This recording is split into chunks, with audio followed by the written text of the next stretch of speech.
The last relationship within a relationship with money, because you have, again, this very broad relationship with money. I hope you're thinking about this as we're talking. Like, do I avoid changing my bank just because kind of don't feel like going down that road? That's, what would it be like in your regular relationship if that's how you were treating it? Yeah, I probably, should look at X, Y, and Z, or having this conversation with my partner, but it's a lot of work. That doesn't really get you anywhere in your relationship. And this is a relationship that should be moving forward all the time. Again, this relationship isn't going anywhere. Your money relationship, like it or not, you're stuck with it. So you might as well build it into something that is going to work for you.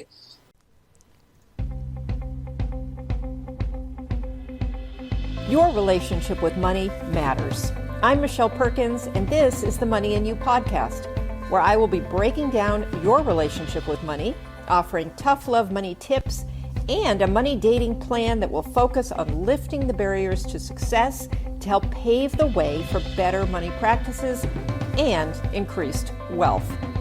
It's time to take control to live a limit-free life.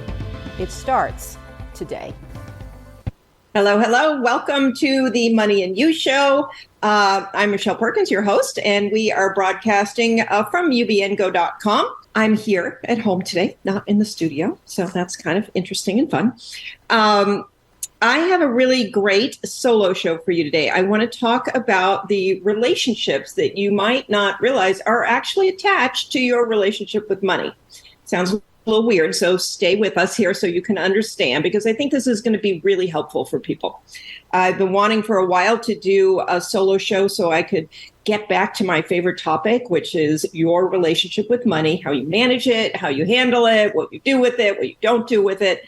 And so I started thinking about some things.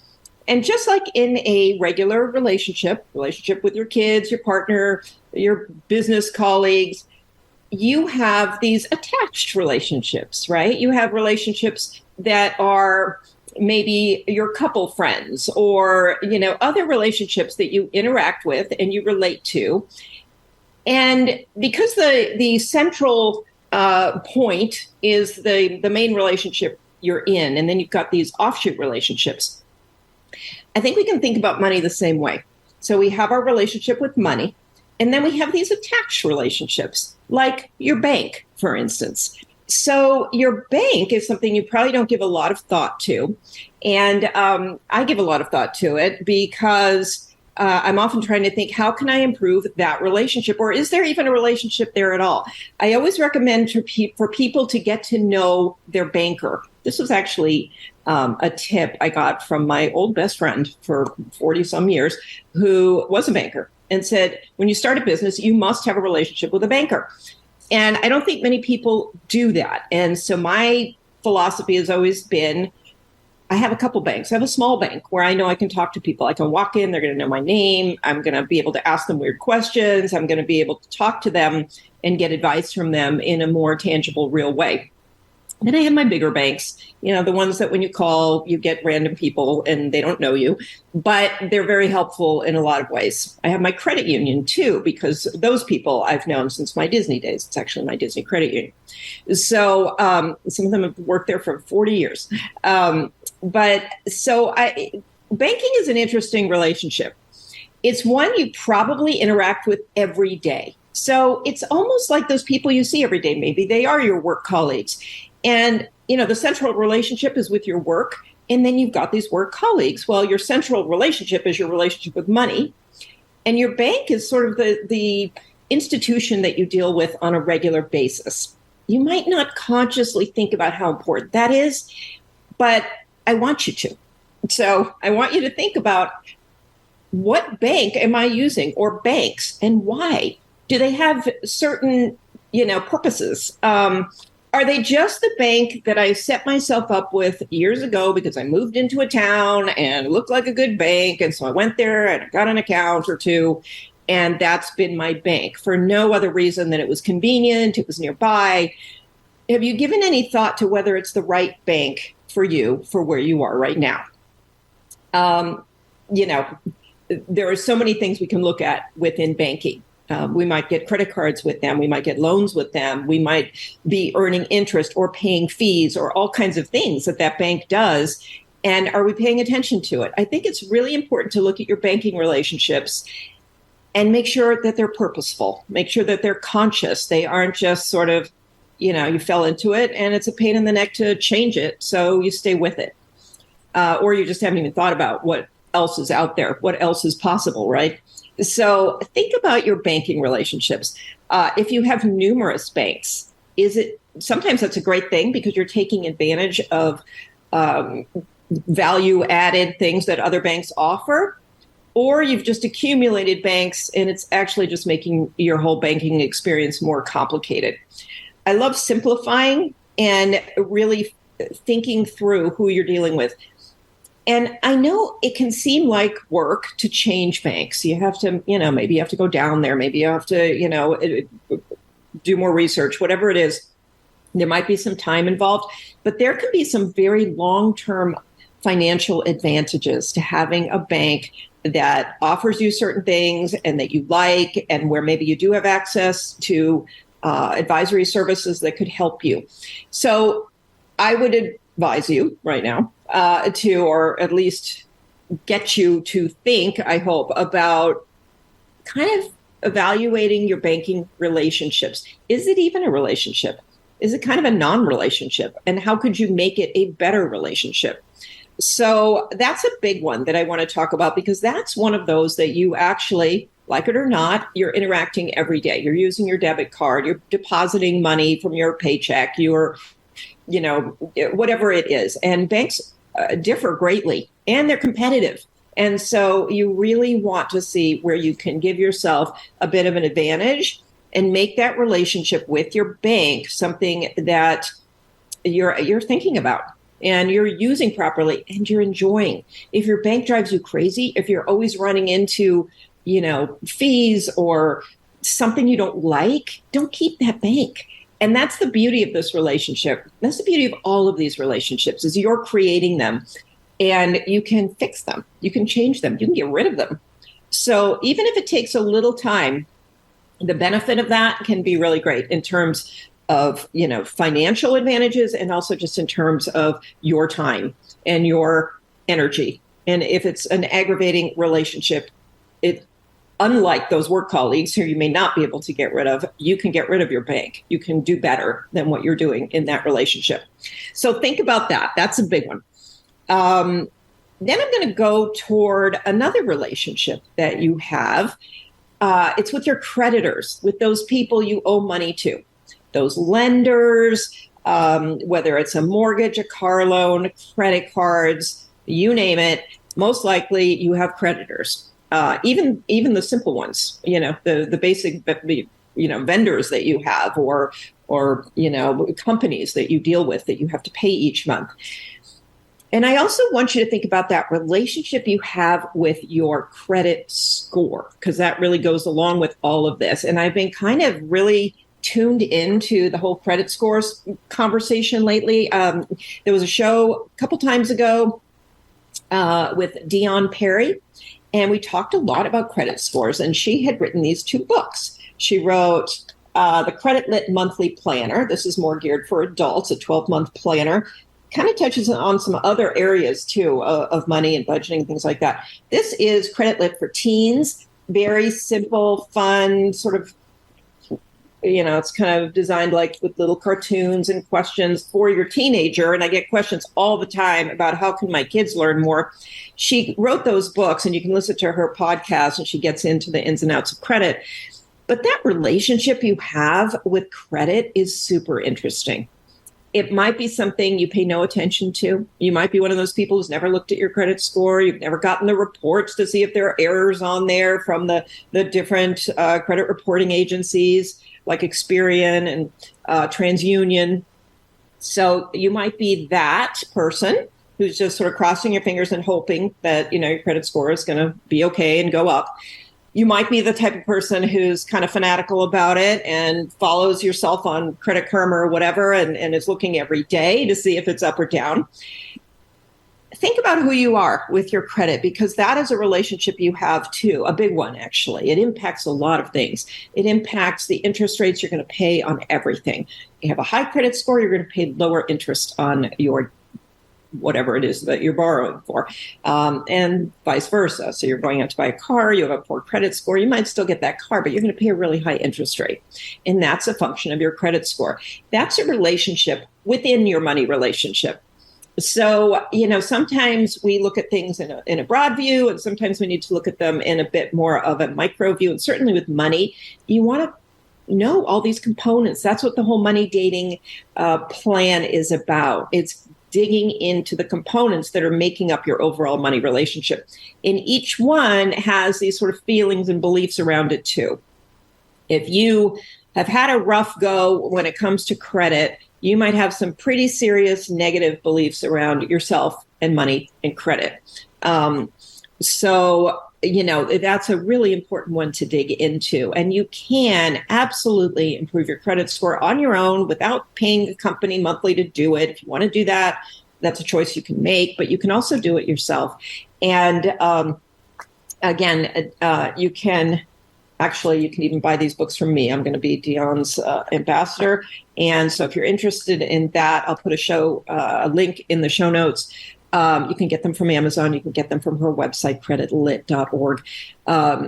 She is doing a great job of helping people with this. And this is part of the relationship. This is something, maybe you don't check in every day, but you're checking in, or it's just showing up. It's like that relationship where somebody you haven't seen for a long time, or maybe a relative you don't even want to see, is going to pop up into your world when you need to borrow money. So best to know what you're doing going in and prepare. It does take a while to improve your credit.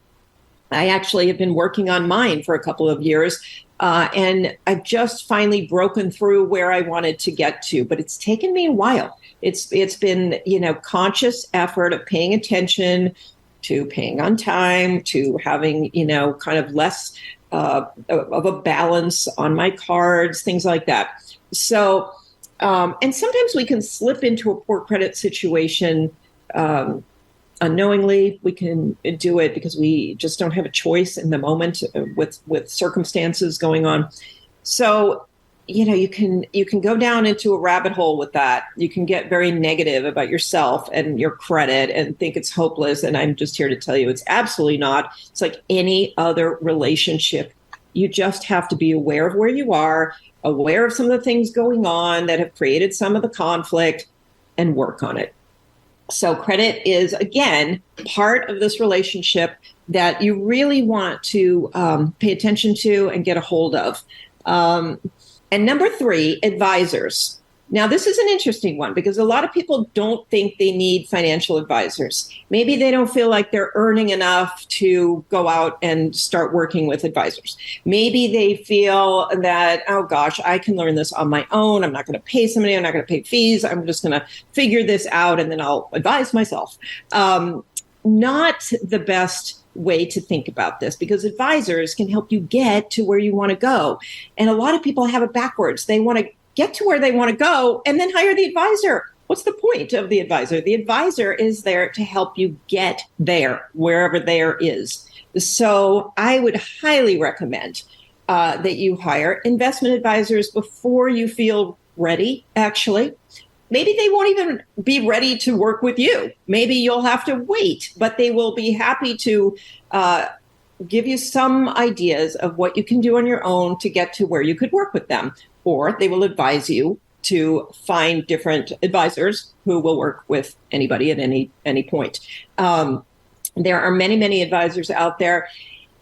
Your relationship with your advisor is similar to your relationship with your bank. Sometimes we're thrown into a relationship and we stay there without it really working for us, or for other reasons. He was my dad's advisor, and so that's who I've used. I don't really know him that well, or her, or I feel comfortable asking them questions.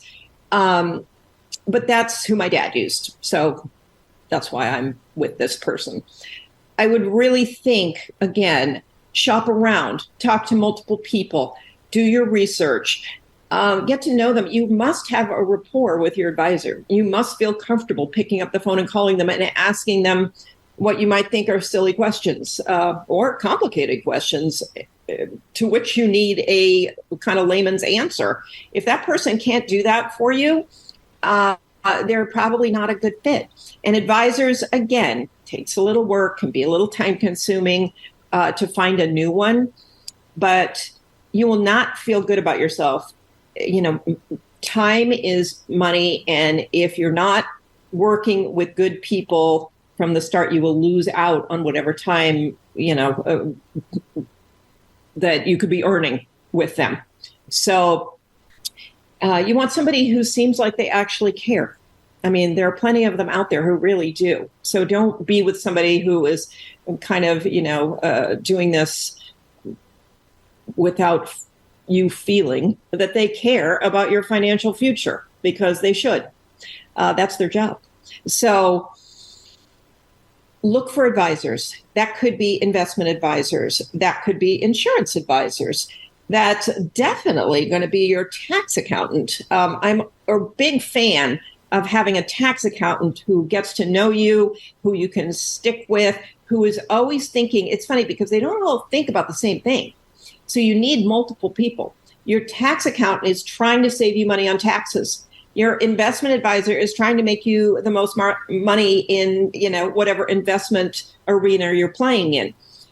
They don't always kind of go in the same direction. And so that's where it's good for these advisors to actually speak with one another, because there are things you can do to benefit you tax-wise that might actually cause you to sacrifice some other things. I've heard a million times, oh, I don't want to make too much money, I'll have to pay more taxes, which is kind of not the way you want to think. And your tax accountant may be saying, oh, well, keep it to right here so that you don't pay taxes or you pay the same taxes as last year. Think about that. That is that person's job, to save you money, in terms of tax. Is it for your greater good? Is it really helping you achieve your bigger vision? I don't know. Making less money doesn't sound like it to me, but people can have a little bit of tunnel vision depending on their expertise. So look at your relationships. Again, if they don't feel like real relationships that you're enjoying, they're not the right person. And there are so many people out there. I've had so many of them on my show. So I would really say think about the advisors that you need. Learn more about who is out there. I happen to really like having good insurance advisors, because insurance is a big deal too. And you may have legal advisors. There are some great business attorneys out there who can help you structure your business. Sometimes your tax accountant can do that too, but also just kind of tell you some of the things that you should be thinking about in your business that you may not be. I just had a call last week with a woman I met at a business function that I went to, and she is a business attorney. And I learned a lot of things from her. It was a great conversation. And I'm going to do a couple of things that she suggested, and I'm really happy I had that conversation. I would suggest that you have more conversations. If nothing else, whether you go with people, don't go with them, have conversations. You will learn in every conversation. You'll build confidence. You'll feel better that you're moving in the direction of kind of taking care of your financial health and well-being. And advisors can really help you. As for the people who say, I'll learn it on my own and I'll take care of myself in with regard to investments or whatever, can you do that? Of course. Are you going to lose time if you're basically spending 5 years learning something before you start investing? Possibly. So think about that. You can do both. You can have managed accounts, and then you can have some accounts that you manage yourself. You can mix it up. And if you really want to learn, you can learn while you're investing with someone else. And then you can take it over if you really love that so much. I would say a mix is good. Or if you're not doing it because you want to learn how to do it and there's never time to learn it, forget that. Go with somebody else who can help you earn money now. Okay. And as far as the last one I want to talk about, the last relationship within a relationship with money, because you have, again, this very broad relationship with money. I hope you're thinking about this as we're talking. Like, do I avoid changing my bank just because kind of don't feel like going down that road. That's, what would it be like in your regular relationship if that's how you were treating it? Yeah, I probably, should look at X, Y, and Z, or having this conversation with my partner, but it's a lot of work. That doesn't really get you anywhere in your relationship. And this is a relationship that should be moving forward all the time. Again, this relationship isn't going anywhere. Your money relationship, like it or not, you're stuck with it. So you might as well build it into something that is going to work for you. So, last one, money mentors. That is different than advisors. Money mentors could be friends. They could be parents. They could be teachers. They could be just people in your world who is around you, not so much advising you, although that could be part of it, who's teaching you about money, who is sharing their opinions and their beliefs and their feelings around money. If everyone you're around is telling you just how tough it is, just how, defeated they feel when it comes to money, how they can't get ahead, they can't save, they can't get out of debt, they can't get a better job, they can't earn more in their business. Whew, that's a lot of negativity and a lot of beliefs that you do not need to be taking in and taking with you out into the world. And that is not going to enhance your money relationship. If anything, that's going to make you scared of it. That's going to make you want to stick your head in the sand. That's going to make you watch a lot of Netflix instead of thinking about your money. So find your money mentors, those people who are maybe doing some things that are worthwhile. I have a girlfriend, and she used to be in money management, for a company. She used to manage their accounts payable, accounts receivable, all kinds of things. She's a good friend of mine, and we talk about money because it's fun to talk about money. So she'll tell me some things she just learned about real estate, or I'll tell her something that I'm learning or talking about. And it's just a fun conversation. But she's into it. She's into figuring money out. She's not really, I guess, a mentor, but she's somebody I can talk to, which I would put those people in the mentorship category. People that you can share ideas with, people you can learn from, and people who are finding the positives in the financial world. Even if they're talking about something that is negative, they're looking for how to overcome that. So if interest rates are really high and you want to buy a house, don't talk to the people who say, oh my gosh, interest rates are too high. That's a terrible time. Everything's terrible. Talk to the people who are saying, yeah, it's high, but there are ways to deal with that. We can refinance our house later and buy at a high interest rate now and worry about that later. There are people out there who will mentor you in the money space. Those bankers I talked to about, if you can find a good banker, they'll sit down and have conversations with you about your money. They'll help you to kind of see the bigger picture of what you could add into your banking life that might help you. Money mentors can be anybody in your life. You can hire a money mentor like me, or you could just put yourself in investment groups. Or my son just joined something where it's, I forget what he called it. I think it was a Discord. It's something very young. And there's a guy who's investing in something crazy like international currency. And he has a big group of people who they pay him and they learn from him. And every morning you get online and you can do the same thing he's doing. You can completely copy him, or you can just learn and do your own thing.